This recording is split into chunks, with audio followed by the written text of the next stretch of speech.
நமச்சிவாய். உலகம் முழுவதும் வாழக்கூடிய நெக்ஸ்ட் ஜென் நேயர்கள் அனைவருக்கும் இனிய தமிழ் புத்தாண்டு நல்வாழ்த்துக்கள். நம்ம எல்லாரும் இங்கிலீஷ் புத்தாண்டு தான் நம்ம பெருசாக கொண்டாடுறோம் 2025 26ன்னு. பட்டு உண்மையிலேயே நமக்கு எது புது வருஷம்னா, இப்போ தெலுங்கர்களாக ஆந்திராவாக இருந்தால் அவங்க வருஷப்பிறப்பு, தெலுங்கு வருஷப்பிறப்பு. அது கன்னடமாக இருந்தால் அவங்களுக்கான வருஷப்பிறப்பு, மலையாளமாக இருந்தால் அவங்களுக்கான விஷு அவங்களுக்கான வருஷப்பிறப்பு.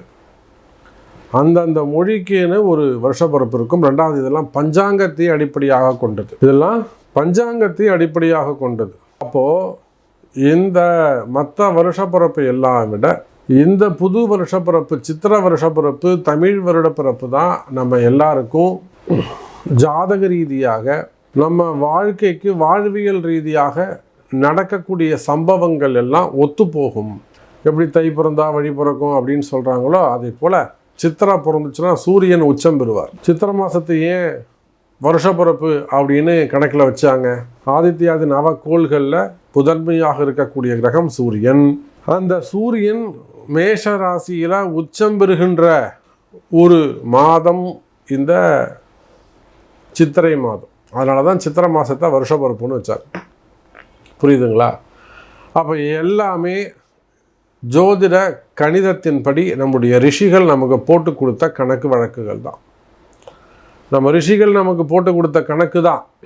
அதுதான் இன்னி வரலும் 2000 4000 இல்லை 40,000 யுகங்கள் கடந்து 4 யுகத்தை கடந்து இன்றைக்கும் நிலைச்சி நிற்குதுன்னா அதுக்கு காரணம் அதில் இருக்கக்கூடிய உண்மைத்தன்மைகள்.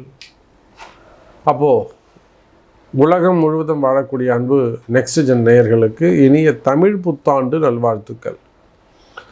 இந்த தமிழ் புத்தாண்டில் என்னெல்லாம் மாற்றங்கள் வரப்போகுது? மெயினாக இந்த மாதம் உங்களுக்கு என்ன நடக்க போகுது? அதே போல் இந்த சித்திரை வருஷப்பிறப்பு எப்படி இருக்கும்? நிச்சயமாக குரு மாற போகிறாரு. இந்த பராபவ வருடம், இந்த வருஷத்துக்கு பேர் பராபவ வருடம். இந்த வருஷத்தில் 2 பெயர்ச்சிகள் உண்டு. ஒன்று குரு பெயர்ச்சி, இன்னொன்று ராகு கேது பெயர்ச்சி. அப்போ இந்த 2 பெயர்ச்சிகளை உள்ளடக்கிய இந்த பராபவ வருடம் மொத்தமாக இந்த வருஷம் எப்படி இருக்க போகுது? மெயினாக இந்த சித்திரை மாதம் அல்லது இந்த ஏப்ரல் மாதம் உங்களுக்கு எப்படி இருக்க போகுதுன்னு பார்க்கலாம் வாருங்கள். மகர ராசி என்பவர்களே எல்லாம் நன்மை மயம். சார், மகர ராசி என்பவர்கள் இனிமே நல்லா தான் இருப்பீங்க. உங்களுடைய கஷ்ட நஷ்டங்கள், ஏழ்மையான குடும்பம், வறுமையான குடும்பம், மிடில் கிளாஸில் இருக்கக்கூடியவங்க, அதே போல் கடைகள் வச்சு நடத்தக்கூடியவங்க, நிறைய சின்ன சின்ன கடைகள் பிஸ்னஸ் பண்ணக்கூடியவங்க, டெய்லி ஒரு 5,000 10,000 டெய்லி பிஸ்னஸ் பண்ணக்கூடியவங்க, பணங்காசு கொடுத்து தண்டல் கொடுத்து வாங்கக்கூடியவங்க, ஃபினான்ஸ் பிஸ்னஸ் பண்ணக்கூடியவங்க, ஃபைனான்ஸ் பிஸ்னஸ் பண்ணக்கூடியவங்க, சிட்டு கம்பெனி நடத்தக்கூடியவங்க, அதே போல் சின்ன சின்ன தொழில் செய்யக்கூடியவங்க, ஹோட்டல் இண்டஸ்ட்ரி வச்சு நடத்தக்கூடியவங்க, புரியுதா? ஹோட்டல் இண்டஸ்ட்ரியாக இருக்கலாம், ரியல் எஸ்டேட்டாக இருக்கலாம், ரெசார்ட்ஸாக இருக்கலாம். அதே போல் பார்த்திங்கனாக்கா சூப்பர் மார்க்கெட்டு, மளிகை கடைகள், அப்புறம் மெடிக்கல் ஷாப்பு, ஹார்ட்வேர்ஸ் வச்சு நடத்தக்கூடியவங்க, அப்புறம் ஃபேன்சி ஸ்டோர் வச்சு நடத்தக்கூடியவர்கள், அப்புறம் இந்த பாத்திர கடைகள்லாம் வச்சு நடத்தக்கூடியவங்க, டிவி ஷோரூம்ஸ், அந்த மாதிரி ஹோம் அப்ளையன்சஸ் அந்த மாதிரியான பிஸ்னஸ் குரூப்பாக வச்சு நடத்தக்கூடியவங்க, ஹோம் அப்ளையன்சஸ் பண்ணக்கூடியவங்க, இந்த மாதிரி சின்ன சின்ன கடைகள் வச்சு நடத்தக்கூடியவங்க, பெரிய அளவில் பிஸ்னஸ் பண்ணக்கூடியவங்க, ஃப்ரான்ச்சைஸ் வச்சு நடத்தக்கூடியவங்க, புரியுதா? ஃப்ரான்ச்சைஸ் வச்சு நடத்தக்கூடியவங்க, அதே போல் மார்க்கெட்டிங் ஃபீல்டில் இருக்கணும். டிஜிட்டல் மார்க்கெட்டிங்காக இருக்கலாம், அல்லது ஏதோ ஒரு டிஜிட்டல் பேனராக இருக்கலாம், ஏதோ ஒரு பிஸ்னஸ் பண்ணுறீங்க. அப்போ சின்ன சின்ன தொழிலேருந்து மீடியமான வருமானம் வாங்குறதுல இருந்து அதையே ஒரு மல்டி லெவலில் பெருசாக ஒரு 10 பிரான்ச்சு 15 பிரான்ச் வச்சு நடத்தக்கூடியவங்க. அப்போ இந்த மாதிரியெல்லாம் தொழில் செய்யக்கூடிய மகர ராசி அன்பர்களே, மகர ராசிக்கு நீங்கள் நல்லா இருப்பீங்க. ஏன் கவலைப்படுறீங்க?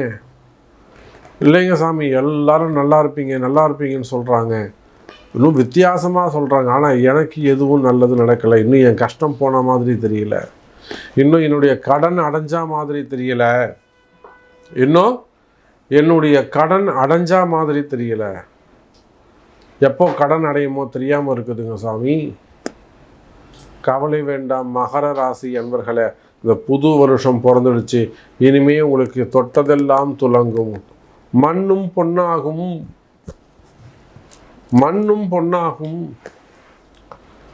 அப்போ நீங்கள் யாராக இருந்தாலும், ஆண்களாக இருந்தாலும் பெண்களாக இருந்தாலும், குறிப்பாக இந்த சிட்டு பிஸ்னஸ் பண்ணக்கூடியவங்க, சிட் ஃபண்டு நடத்தக்கூடியவங்க, ஃபைனான்ஸ் பிஸ்னஸ் பண்ணக்கூடியவங்க, கொடுத்து ஏமாந்தவங்க, டிரான்ஸ்போர்ட் பிஸ்னஸ் பண்ணக்கூடியவங்க, விவசாய பெருமக்கள்.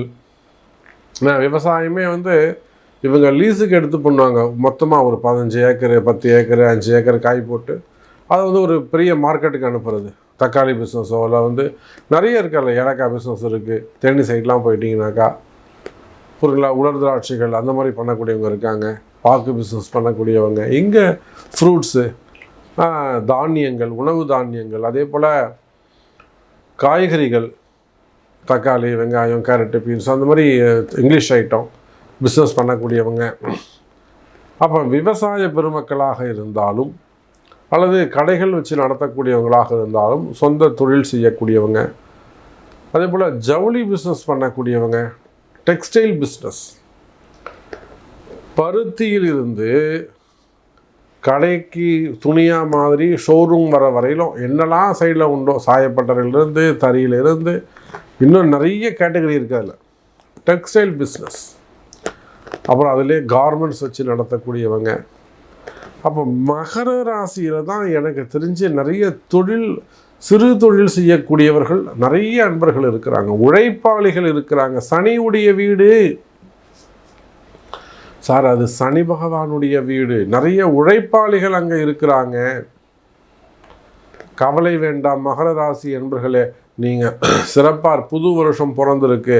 உங்கள் கஷ்டம் மெயினாக கடன் சுமைகள், கடன் பிரச்சனைகள் குறையும். எல்லா 12 ராசிக்கும் நான் பரிகார கோவில்கள் சொல்லியிருக்கிறேன். அந்த பதிவுகளை போய் பாருங்கள்.